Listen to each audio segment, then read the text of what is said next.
Welcome home to USA Global TV and Radio, a place where dreams take flight, with authentic storytelling, diverse perspectives and meaningful conversations, where global stories unite and bridges are built beyond all borders. Discover world-class education, entertainment, hope and inspiration. Together, we're building bridges worldwide. Subscribe to our channel, USA Global TV. Download our app, USA Global TV. Be our guest or join our team. Visit usaglobaltv.com. Thanks to our founder and executive producer, Dr. Jacqueline Kerbeck. Music score by Yeffy Tang from Cloud Road Music. Voiceover artist Mike Porter. Creative direction by Paul Garcia. USA Global TV and Radio, your home for global connection. All rights reserved. This video and its contents are the exclusive property of USA Global TV and Radio. Unauthorized use, duplication or redistribution in any form is strictly prohibited. USA Global TV and Radio proudly presents The Corner Bookstore, hosted by Red O'Loughlin.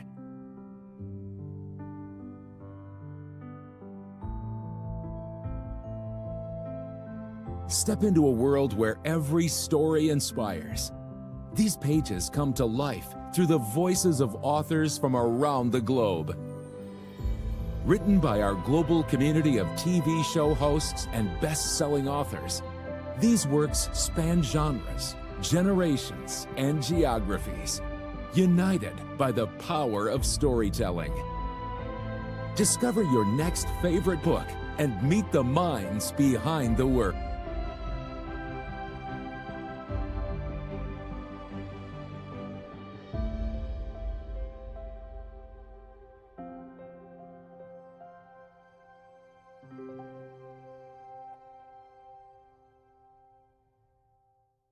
Thursdays, only on USA Global TV and Radio.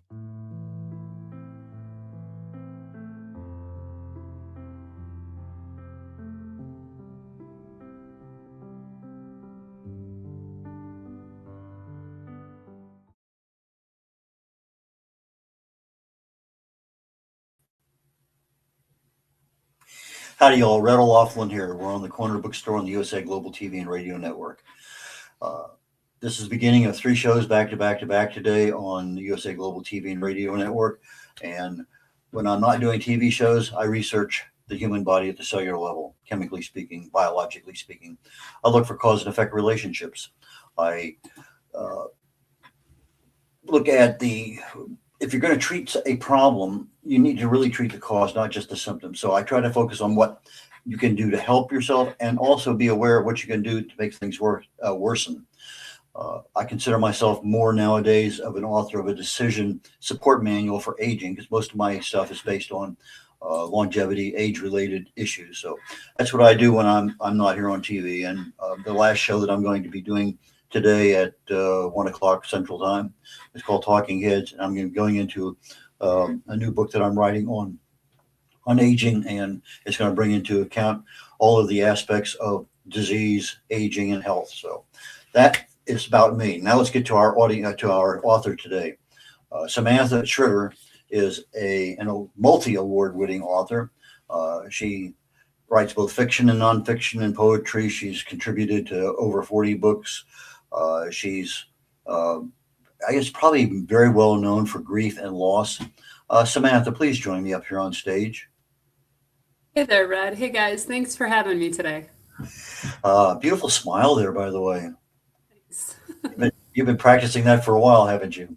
You know, when these shows come on, I just put it right there. And I mean, it's natural and normal. Then I have to remind myself, okay, you can relax a little bit afterward. How long you've been writing, and then when did you convert to becoming an author? Right. Well, I wrote a poem in 3rd grade in about 5 minutes that won first place award. And I didn't try very hard at that poem, but I didn't know I was a writer then.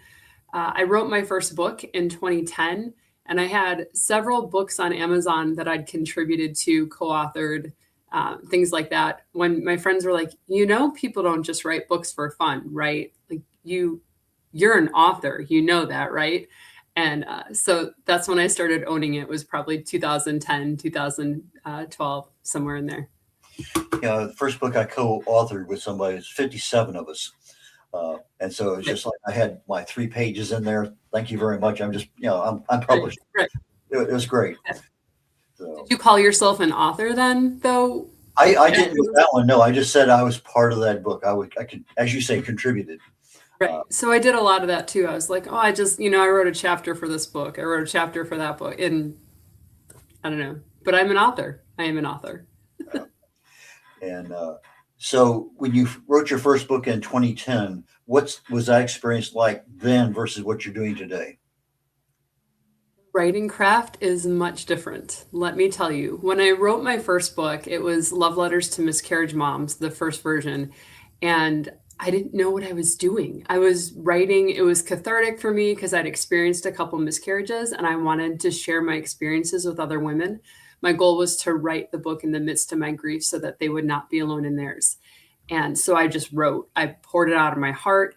I really didn't understand what passive verbs were, the was, the were, the had been, verbing. I just, so my writing craft when I first started is vastly different from what my writing craft is now. I've definitely improved in the last 15 years.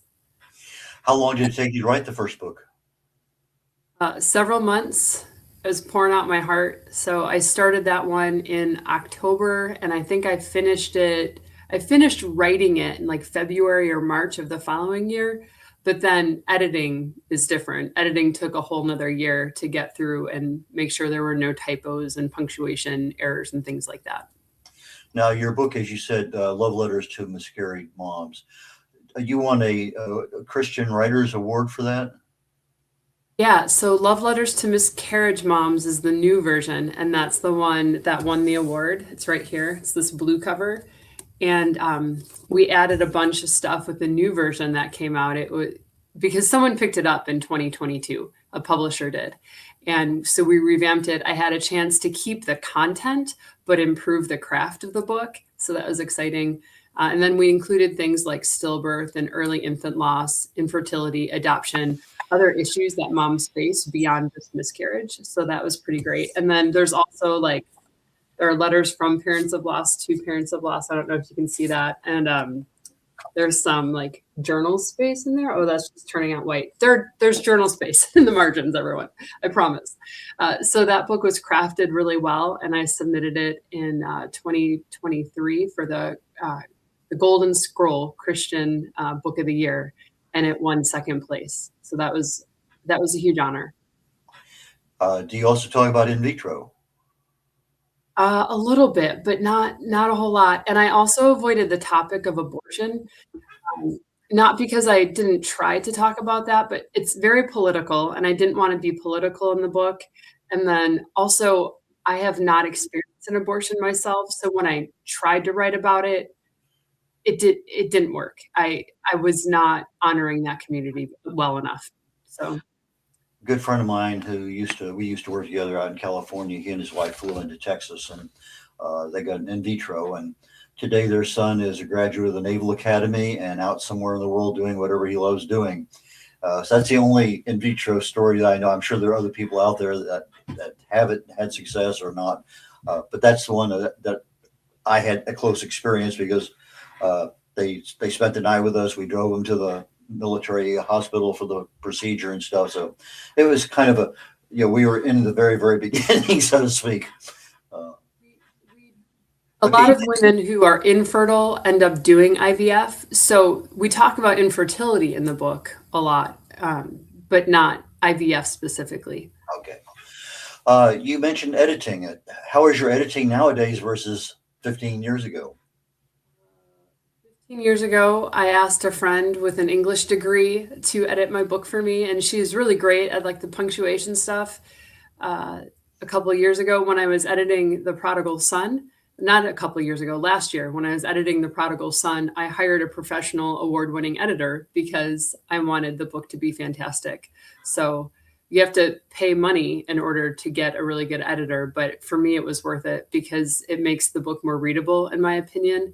and makes people want to keep reading and not set it down. So those compliments are worth the money I paid for a professional editor. So when you're paying for a professional editor today, what are you looking for? You said the person was award winning. But when you started looking out, we just editors, or how did you end up? Friend of a friend? We met at a writers conference, which is one of the best things that a writer can do for themselves, for their career, because you make hundreds and hundreds of connections with people. But this person, Larry Leach, is the one who edited my book. He did a great job, and he looked at not just like periods and punctuation, but sentence structure, and he helped me like tighten it and make it sound better. And then he was reading it, and he was like, "Sam, this is your last sentence right here. This is it right here." He's like, "These last 4,000 words, you can create an epilogue out of that if you want, but this is your last sentence." Wow. So he did it was a dynamic edit. It's not, a developmental edit, as well as the punctuation, grammar, line edit stuff. That's really interesting. I want to tell you guys what the last line is, but I don't want to spoil it. So you just have to buy the book. Did you write an epilogue, or was that the end of the book right there? I did write an epilogue so the epilogue is my late husband's celebration of life service. And the epilogue explains the title for the book and where that comes from, and shows a lot of healing that took place. And he had a lot of shame. He battled a lot of shame because he was a pastor who relapsed into alcohol and got in a drunk driving accident. So it was a very public scandal. And I contrast the shame that he felt versus the 460 people who showed up for his celebration of life service, to show how many people loved him and appreciated him and believed in him and were grateful for him. And I think he would have been surprised by the number of people who were there, but he was so well loved. And so that contrast is there in the book. It's like him understanding, like, oh, these people are here because they love me. They know all about me and they love me anyway. And that was a huge learning piece for him when he was battling his shame of addiction. How long were you all married? 15 years. 15 years, 3 daughters, and a lot of ministry. Like I said, he was a pastor. So he was a pastor for several years, and he was in youth ministry, and we just did a lot of life together. When you wrote your first book, it took you a while, took you longer to get it edited. When did you start marketing it? Which book? The Prodigal Son? No, the very, very first one. Very first one. I didn't know much about marketing. I didn't really understand that process. And so that book did really well because the message was great and because women needed it. And it was one of the first books on the market, I think, regarding miscarriage. And just the idea that it was written like from a friend perspective, that was some of the feedback I actually got from people. Is like, it feels like I am sitting with a friend while I'm reading this book and while I'm experiencing my miscarriage, which is a high compliment. But I posted things on Facebook, and I tried my best, but I really didn't understand what I was doing back then. Okay, so move to today, the current book that you're doing. How is that marketing process going along? Fabulous. It's been amazing. I hired a publicist, Mickey Mickelson, and he's doing a great job. I have zero regrets. He is in my corner, and I'm getting all sorts of podcast interviews and book reviews, and he's lining up all sorts of stuff for me. He called me a marketing bomb. I was like, is that good or bad? He's like, a marketing bomb in a good way. I was like, okay, all right. I'll just do the things that you signed me up for. So that's where we're at. Are you still doing your own stuff in addition to his things? I have social media all over. I'm on TikTok and Twitter and Instagram and Facebook. I have a Facebook account for The Lakeshore Secret, which is actually a debut novel that's coming out sometime this year. And I have a YouTube channel that's just me, S.E. Tschritter, grief oriented. And I have addiction _ unedited and writing _ unedited. So I'm all over the place. I'm all over the place. And I post all the things that I'm doing, like all these interviews and things, posting those. So how much time during your day are you devoting to being an author? Well, overall, so writing, I've been able to write about 2 to 3 hours a day, and then I spend time, doing these interviews or marketing and things like that, checking emails and stuff. But on a good day, I get to write 4 or 5 hours a day. I love writing. It doesn't feel like a chore to me at all. I love what I do, and it's amazing to build stories and put them together. Just basic Microsoft Word? Scrivener. I use Microsoft Word sometimes, but I also use Scrivener. Have you heard of that one? I used Scrivener about 10 years ago. I was beginning author, had a book or two at that time, and I found it of use primarily for being able to convert the book from one format to another. Particularly at that point in time, they wanted a specific kind of format for ebooks and whatever. And so I used it, not necessarily so much because I write nonfiction. I didn't have a need for locations and characters and a lot of other things so I wasn't really using as much of the power of that particular software that a fiction writer might, or a novelist or somebody else that has a much more involved, but I did use it for maybe about 3 years. I love the program. I've figured out a lot of different features it has that I appreciate. Even with Prodigal Son, I started it in there because you have that whole chapter list on the side. So then if you're looking for content that you need to edit, you can just click on the chapter and go to that space instead of having to scroll and scroll and scroll, which felt really great. And then I love the target word count. You get to plug in how many words you want a chapter to be, and it shows you how close you are. And then being able to write notes and stuff. So I love Scrivener. It's a lot of fun for me to use. Yeah, a little difficult to transition and be decent at it, I found. But again, after about a year, I could go in and have some comfort level, but I was never really comfortable. Some people it doesn't work for everyone, and that is okay. You have to find what works for you and double down on that part. So, and I think I had a MacBook Pro or something. I had both Mac and I had the other. So I had both kinds of systems going, and that sometimes was confusing too. And one would allow it, one wouldn't allow it. I just decided, okay, everything's going to Microsoft Word. I tried to use Mac because I have an iPhone, and I couldn't convert. I've been on a PC for way too long with Windows. I was like, nope, we're just going to stay here. But Scrivener has the program for either one, so it works. And I think when I had it, they didn't have it for either one. That was part of the problem also at that time. It's been quite a while. But audiobooks, where do you stand on that? I hired an audio, that's not what she's called. I was going to say I hired an audio recorder. That's not the right word. I hired a voice actress to read The Prodigal Son, and so that will come out sometime this year. It'll be ready in May, so it's up to me to choose the release date anytime after that. But yeah, so she's going to do it for me. There are a lot of people who read books while they're driving or cleaning the kitchen or doing laundry. And so I really want, especially The Prodigal Son, because it's such a powerful story, I want that to be accessible to as many people as possible. Okay, we're coming up on a break here shortly. A real quick question. Do you use AI very much in your writing? Not for writing. Writing is all me. I'll use it for images or help me write the description for my YouTube video link, things like that. But I do not use it in the writing process itself. Okay.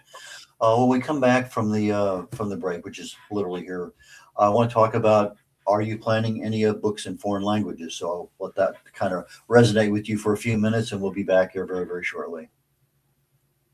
In a world craving connection, one platform dared to dream bigger. USA Global TV and Radio, a beacon for global voices, authentic storytelling, and elevated listening. Led by visionary Dr. Jacqueline Kerbeck, the journey from a spark to a global force is now captured in one inspiring book. Honored with YouTube's Silver Creator Award for surpassing 100,000 subscribers. Discover the evolution, the challenges, the triumphs, and the unstoppable spirit that created a global movement. Executive producer Dr. Jacqueline Kerbeck. Music score by Yeffy Tang. Creative director Paul Garcia. This video and its contents are the exclusive property of USA Global TV and Radio. Unauthorized use, duplication, or redistribution in any form is strictly prohibited. Now an Amazon #1 new release in paperback and ebook. Broadcasting Brilliance, the evolution of USA Global TV and Radio, is inspiring readers around the world. Join the movement that's redefining global media one story at a time.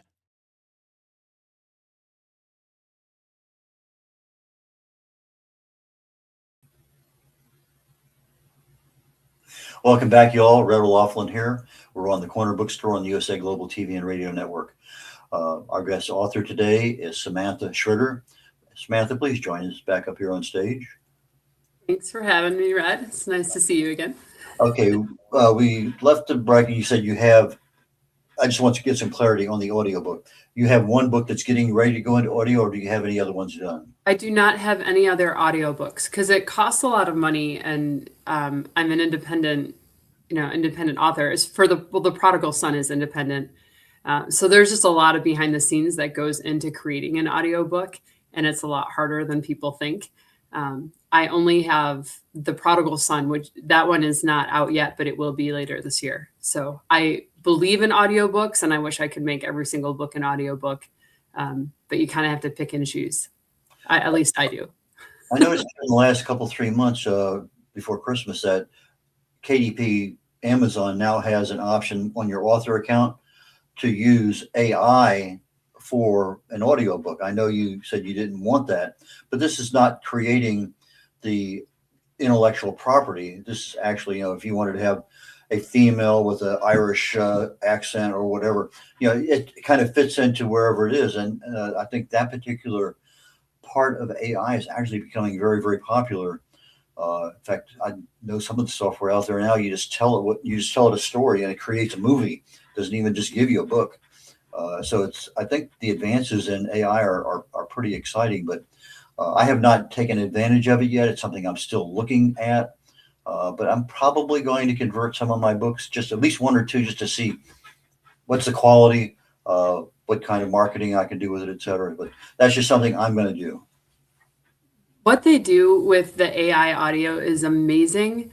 I actually downloaded a program and I was getting ready to work with it. Basically, you just cut and paste, and then the AI person reads your content for you, which is outstanding.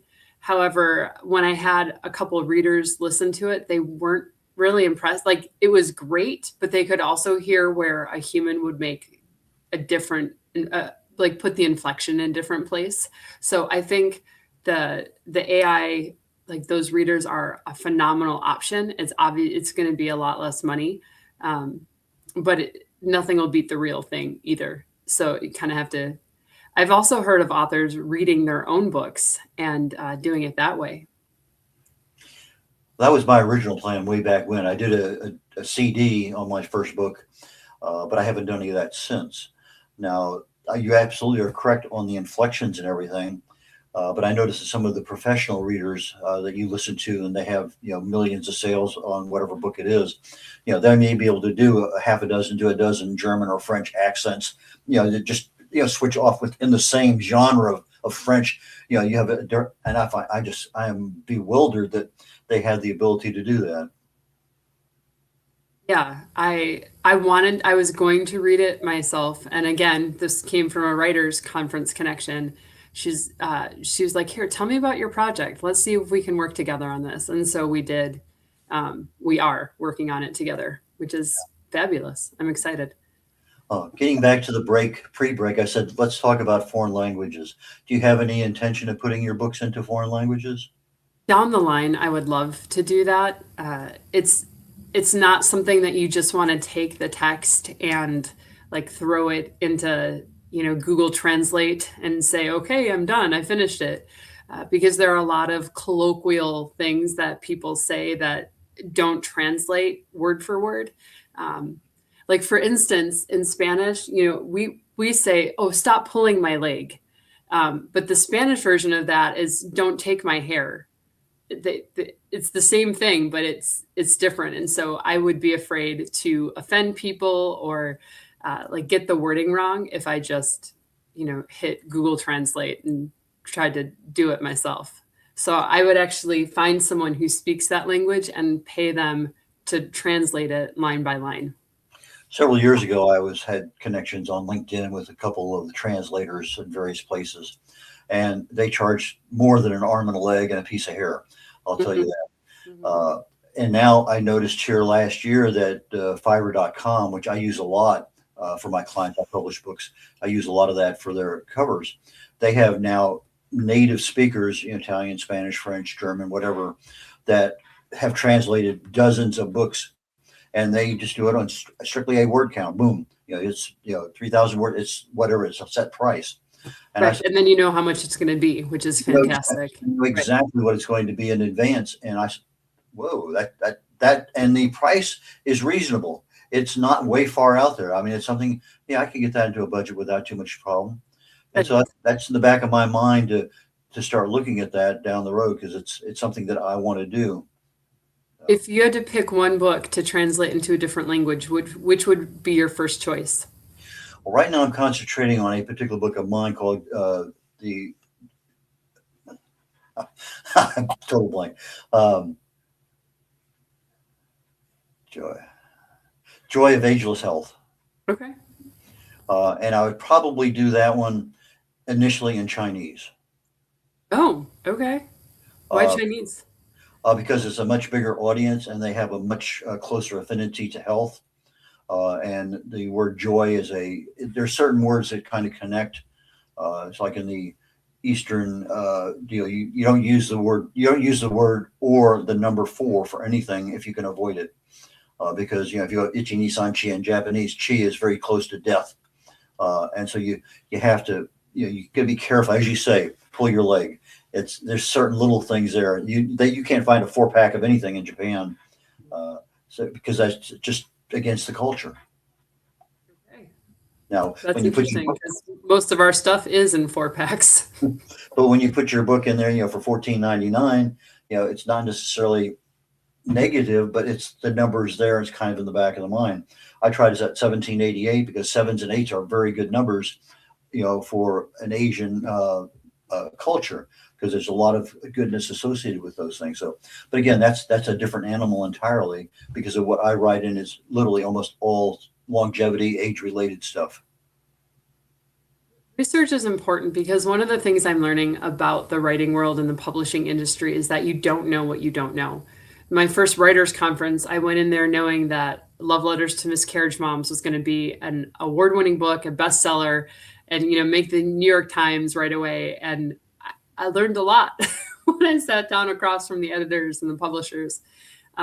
So there's a lot that you don't know until you start getting into it, which can be discouraging. But I think it's like the greatest advice I've ever heard from someone was from Terry Whalen, who said, "The ones who make it are the ones who don't quit." And so I just keep that with me. If I don't quit, it's going to get better and better. Yeah, the last one I went to was the very first 6 months of COVID, and half the people never showed up. And so, but here in about 4 weeks, I'm going to be on a writer's cruise out of Miami, and I'm looking very, very, very forward to that one. So it's my first time to get in we've had little gaggles here in Houston, but you only have 10 or 15 people, 25 at the most, and they're all authors. They're not publishers. Might have an editor or two, but I'm kind of looking now because this is supposed to be the entire gambit of the book industry. So I'm really looking forward to that. That sounds fabulous, actually. Like being on a cruise with other writing professionals. That sounds amazing. Yeah, I've been all over the world with the military, but last year was my wife and I first year going on a cruise ever, and we really enjoyed it. So this one's going to be our second one, and just getting real hyped up for it right now. Just almost there. We're still buying clothes for the trip and things like that. So love it. It's amazing. Covers. You have all sorts of covers. You have a couple, 3 books there. You can kind of hold up one at a time. Sure.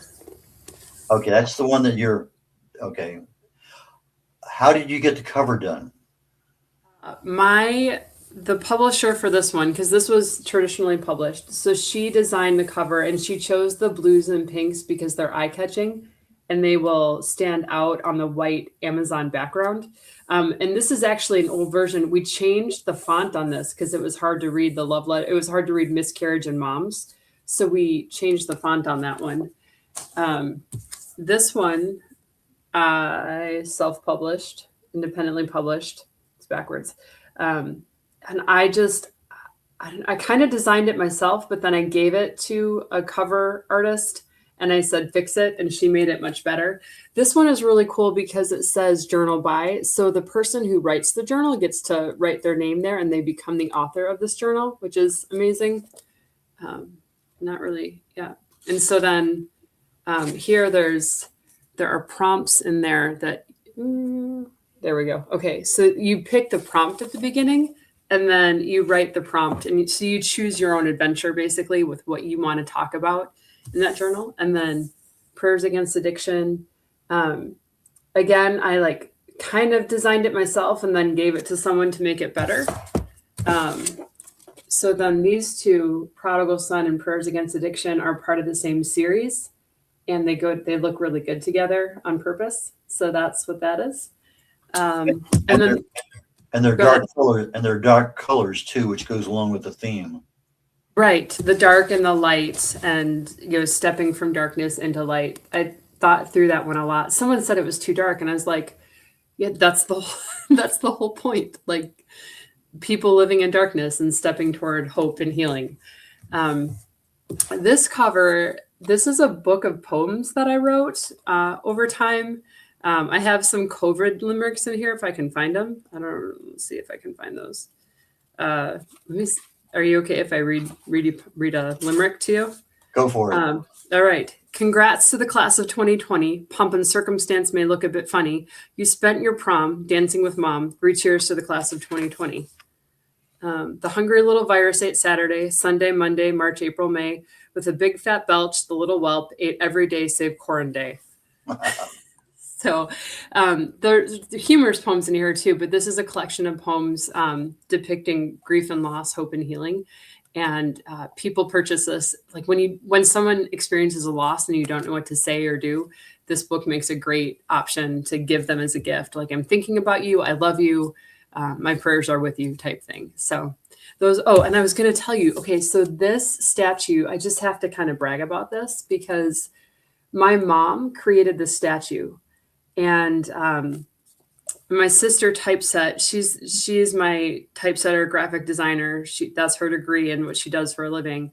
But the statue is all throughout the book and like different angles of it. So she makes cameo appearances on each of the part, like this is part 3, and you can see right there the statue there, a different angle of her. So we basically like set the statue up as a model and took pictures of her at different angles and then put them throughout the book, which is, and it's kind of fun. I think it's fun. It's more than fun.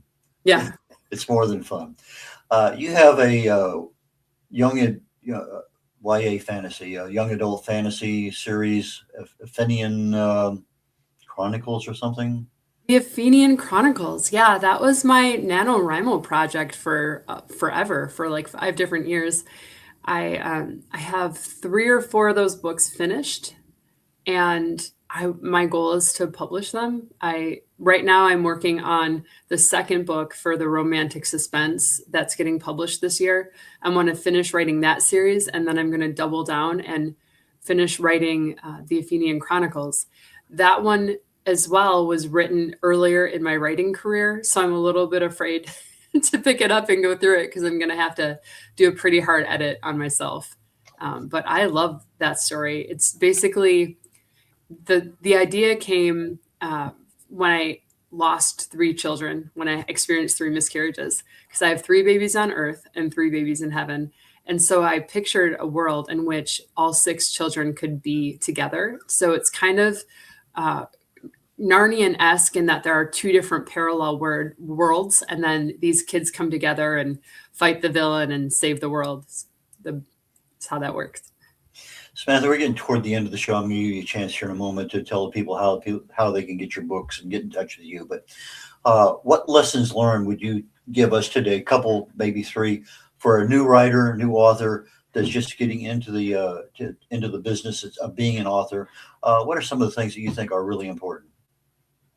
Writers Conference, like I said, learning how to connect with people and make those connections, learning what you don't know is really important. I would say do one thing for your craft every day, one thing that makes you feel like an author every single day. Start calling yourself an author, because you're not an aspiring author. You're an author who's working on his or her first novel. So start seeing yourself as an author and start owning that way before you have multiple books on Amazon. And don't quit. Yeah, I have a new book coming out that I'm writing right now that I'm going to get 6 different covers off of Fiverr and then put them up on social media, A or B, B or C, because I know that my view of a book cover isn't the same thing as a reader's view. And so I got to make sure that I get some feedback so that I know, okay, that's attractive to a reader. And that's one of the things I'm doing. And I've had a couple of clients where they said, this is what I want for a cover. And I send it out to a couple Fiverr designers. I get back some copies. Okay, here's A through E. And I send it to the author and they pick, okay, they like B and C. Okay, so I go back there and I said, here's the rest of the story. Fill in, here's the context. So I've used AI and I use the Fiverr.com a lot for the creation of the book covers and other things. So, and I use it every day. I talk to my AI every day because we have a love relationship.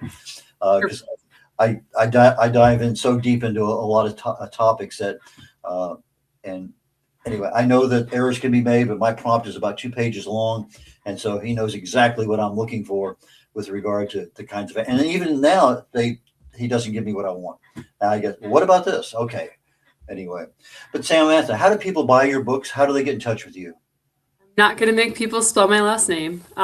They can go to loveunedited.com and there is a link right there at the top that says let's connect. So you can just go there. You can look at the books. My published books page, every book on that page is a clickable link. So if you click on the book, you can go see that on Amazon and read about it and purchase it if you want. I'm really grateful for everyone who's listening and Red for having me. Thank you so much. This has been amazing. Do you have any book signings or anything like that coming up, or any speeches you're giving? Just this one. Okay. And I've been doing a lot. I've been doing a lot of interviews and podcasts and things like that. So if you want to hear more about what I'm doing, just find me on Instagram or TikTok or YouTube and you'll know what's going on. And you can also sign up for the newsletter because I've been keeping people updated in that. Okay, your Instagram account is basically what name? SE Tschritter. Okay. And so is TikTok. And then for my newsletter, you can also sign up for the newsletter through Let's Connect at the top of my website. And when you sign up for the newsletter, you get the first 3 chapters of The Prodigal Son free. So you can read it and tell me what you think. Well, fantastic. Okay, for those people interested, Love, Love, just exactly what it sounds, unedited, UNEDITED, loveunedited.com. Samantha, thank you so very, very much for today. I really enjoyed our conversation. I look forward to our next one. I really do. Thank you so much, Red. I appreciate it. We'll talk soon, I'm sure. I look forward to it. Bye, everyone. Thank you. Red O'Laughlin here, wrapping up the last minute on the Corner Bookstore on the USA Global TV and Radio Network. My next show is called The Wise Ones. I have a personal friend of mine, also a networking buddy. He's going to be coming on, Susan Sherrard. She's involved in a lot of different things, and we have a chance to talk to her. And then I have my program coming up just by myself called Talking Heads. And I chose a book many, many years ago, a title, didn't really choose a book I was going to write. It's called Aging Sucks. And I got a URL for it. I got this. I never did anything with it. Well, now I'm finally starting to do something. As I've been writing books and doing other things, I finally found a place to get a little bit of humor into a very serious topic of aging. And that's where I'm at right now. So I'm going to be developing that today, talking about the processes that we go through and really how much control you have that we don't think about. So that being my intro into Aging Sucks, I appreciate the audience today, and I look forward to you next hour here in about 21 minutes, or again in an hour and 21 minutes. And if not, next week on the Corner Bookstore on the USA Global TV and Radio Network. Bye, y'all. Ever dreamed of hosting your own TV show, sharing your story with a global audience? Now's your chance to shine. At USA Global TV and Radio, we make it easy for you to create, host, and broadcast your very own TV show. Whether you're a storyteller, entrepreneur, or industry expert, we help you bring your vision to life. With our exclusive interview, live streaming, and podcasting training, you'll gain the skills and confidence to captivate your audience. Our global platform ensures your voice is heard worldwide. Join our community of creators who are already making an impact, one show at a time. Step into the spotlight. Host your own TV show on USA Global TV and Radio. Book your discovery call today at usaglobaltv.com. Copyright 2025 USA Global TV and Radio. All rights reserved. Terms and conditions apply. To learn more, visit usaglobaltv.com. Thank you, viewers and listeners of USA Global TV and Radio, for joining us today. We're honoured to have your time and attention as part of our global community. At USA Global TV and Radio, we believe in the power of authentic conversations, meaningful connections, and creating a world of possibilities together. Want to be part of something bigger?